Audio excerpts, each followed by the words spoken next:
Assalamualaikum warahmatullahi wabarakatuh. Perkenalkan, nama saya Siti Azharawati Usain dengan NIM 811422110. Saya dari jurusan Kesehatan Masyarakat, Fakultas Olahraga dan Kesehatan, Universitas Negeri Gorontalo.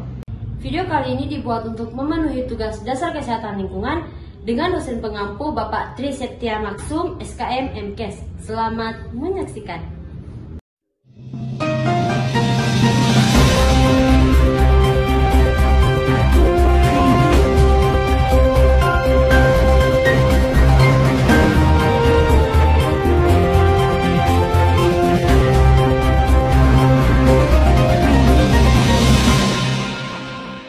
Selamat malam pemirsa, 5 menit ke depan Anda akan bersama saya Siti Azharawati Usain dalam acara Berita TV. Membahas berita aktual dan terpercaya. Berita terkini dikutip dari Journal of Social Research. Kejadian penyakit kecacingan masih sangat tinggi, terutama di daerah tropis dan subtropis.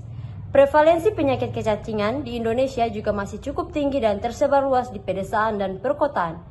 Perilaku buang air besar sembarangan masih terjadi di Indonesia, terlebih di daerah pesisir. Di sejumlah daerah, masyarakat masih BAB sembarangan yang menjadi faktor utamanya adalah tidak adanya jamban sehat. Hal ini berdampak pada kesehatan masyarakat yang tinggal di wilayah tersebut. Dampak dari buang air besar sembarangan ini menimbulkan beberapa penyakit. Salah satunya adalah penyakit cacing yang sering diderita oleh anak-anak. Infeksi soil transmit helminth menurut WHO disebabkan oleh 3 jenis cacing, yaitu cacing gelang, cacing tambang, dan cacing cambuk. Menurut WHO, diperkirakan sekitar 807-221 juta orang terinfeksi oleh cacing gelang. Cacing gelang hidup di usus manusia dan telurnya dikeluarkan bersama dengan fesis. Apabila seseorang buang air besar di sembarang tempat, misalnya di kebun, ladang, pekarangan rumah, maka telur akan tersimpan di tanah. Telur dapat menjadi matang di tanah dan berubah menjadi fase infektif. Perilaku masyarakat pesisir yang sering buang air besar sembarangan karena tidak adanya fasilitas jamban membuat banyak dampak buruk. Dampak tersebut salah satunya kepada lingkungan sekitar masyarakat dan akhirnya berpengaruh ke kesehatan manusia juga. Dengan adanya jamban sehat akan memutus rantai penularan penyakit melalui media air dan makanan dengan cara sanitasi barrier. Tidak hanya menyebabkan kali berwarna kehitaman dan mengeluarkan bau tidak sedap, BAB sembarangan juga bisa membahayakan kesehatan. Masalah paling nyata akibat perilaku BAB sembarangan adalah infeksi saluran pencernaan. Kotoran dari BAB yang dibuang sembarangan bisa menyebabkan infeksi saluran pencernaan. Pemerintah telah melakukan usaha untuk merubah perilaku warga yang masih buang air besar sembarangan. Ternyata memerlukan waktu yang cukup lama. Hal ini dikarenakan tidak semua warga di daerah pesisir memiliki pengetahuan dan paham akan risiko penyakit yang muncul jika berperilaku buang air besar sembarangan.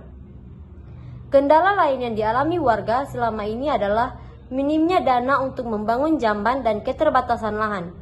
Penelitian yang dilakukan di wilayah pesisir menyebutkan bahwa sebanyak 72,2% anak sekolah dasar sudah tidak bermain menggunakan media tanah, di mana tanah yang tercemar dapat menjadi media untuk menularkan telur cacing, dan wilayah pesisir tersebut telah menggunakan jamban sehat. Untuk meminimalisir dampak dari pembuangan tinja ke laut, diperlukan solusi yang efektif, mudah diimplementasikan, serta mudah untuk mengelola pembuangan tinja bagi masyarakat pesisir. Dan mengingat kondisi kawasan pesisir yang landai, berpasir, dan sangat mudah terendam, diperlukan teknik khusus dalam membuat septic tank.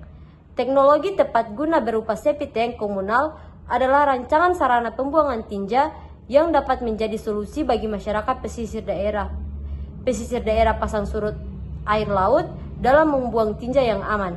Dengan dibangunnya septic tank komunal, diharapkan masyarakat desa tidak lagi buang air besar di sembarang tempat yang tidak mempunyai saluran buangan air limbah yang dapat menyebabkan penyakit. Informasi tadi sekaligus menutup perjumpaan kita hari ini. Saya Siti Azharawati Usain, pamit undur diri dan sampai jumpa.